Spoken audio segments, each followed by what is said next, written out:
Shalom.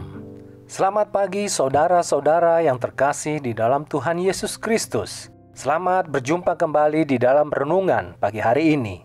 Sebelum kita membaca dan merenungkan firman Tuhan, marilah kita bersama-sama mempersiapkan hati dan pikiran kita dan memohon tuntunan Roh Kudus. Mari kita berdoa. Tak henti-hentinya kami bersyukur kepadamu ya Bapa. Engkau begitu baik dan setia menjaga kami. Kami juga ingin selalu setia dan memuliakan Engkau di sepanjang hidup ini. Kami membutuhkan firman-Mu untuk menuntun langkah kami. Untuk itu, sebentar lagi kami akan membaca dan merenungkan sebagian dari firman-Mu. Pimpinlah kami ya Roh Kudus, agar kami memahami kehendak-Mu. Di dalam nama Tuhan Yesus Kristus kami berdoa. Amin. Saudara-saudara yang dikasihi Tuhan, renungan firman Tuhan pada pagi hari ini terambil dari Mazmur 23 ayat yang ke-6.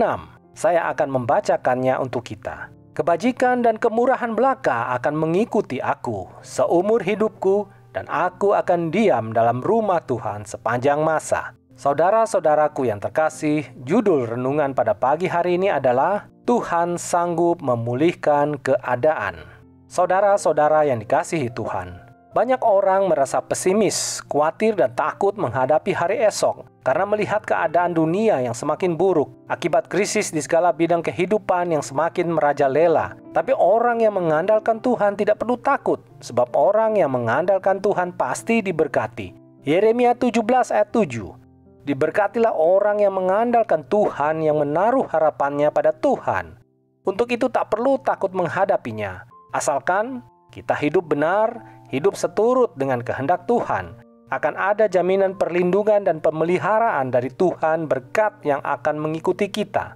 Saudara-saudara yang dikasihi Tuhan, sebagai contoh bagi kita di dalam firman Tuhan, yaitu ketika terjadi kelaparan yang hebat, maka datanglah firman Tuhan kepada Elia. Bersiaplah pergi ke Sarfat yang termasuk wilayah Sidon, dan diamlah di sana. Ketahuilah, aku telah memerintahkan seorang janda untuk memberi engkau makan. 1 Raja-Raja 17 ayat 9. Apakah Elia mengalami kelaparan ketika dia pergi ke Sidon? Bahkan sebelumnya Tuhan mengirimkan burung gagak kepadanya untuk membawa roti dan daging.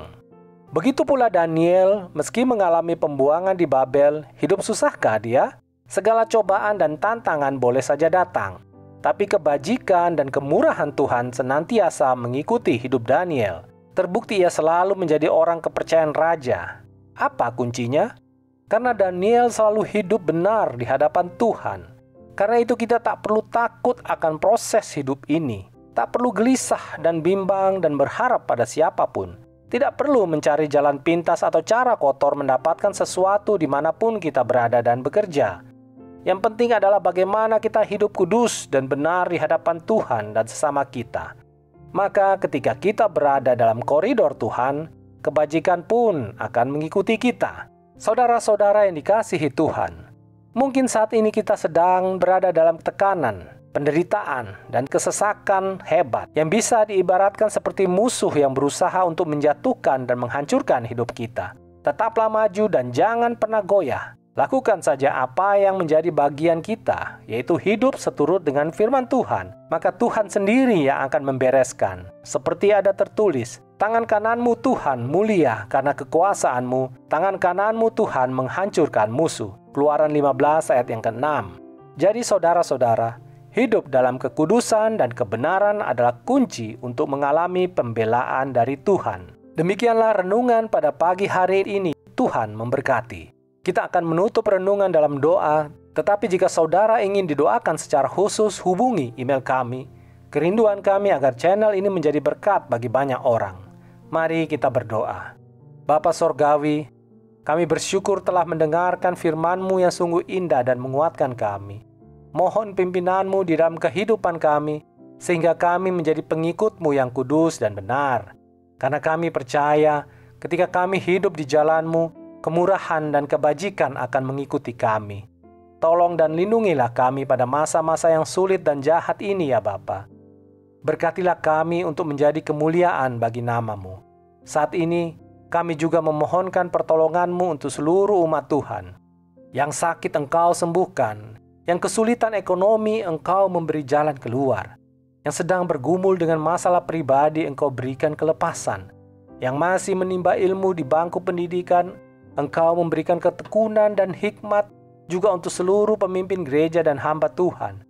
Berikanlah kesehatan dan kekuatan bagi mereka untuk tetap setia membimbing umat-Mu dan mengabarkan Injil kebenaran-Mu. Bagi bangsa kami, seluruh pemimpin di negara kami, berikan hikmat, kebijaksanaan, dan tuntunlah mereka agar menjadi pemimpin yang memenangkan hati-Mu. Kami berdoa untuk kegiatan kami hari ini. Sertailah kami Bapa. Buatlah yang kami kerjakan berhasil seturut kehendak-Mu untuk memuliakan Engkau. Inilah doa kami yang kami panjatkan di dalam nama Tuhan Yesus Kristus. Amin. Saudara-saudara, mulailah harimu. Kiranya kasih dan anugerah Tuhan senantiasa melimpah di dalam kehidupanmu. Muliakanlah Tuhan di dalam setiap aktivitasmu, dan jadilah saksi hidup bagi firman-Nya. Roh Kudus menyertai kita semua.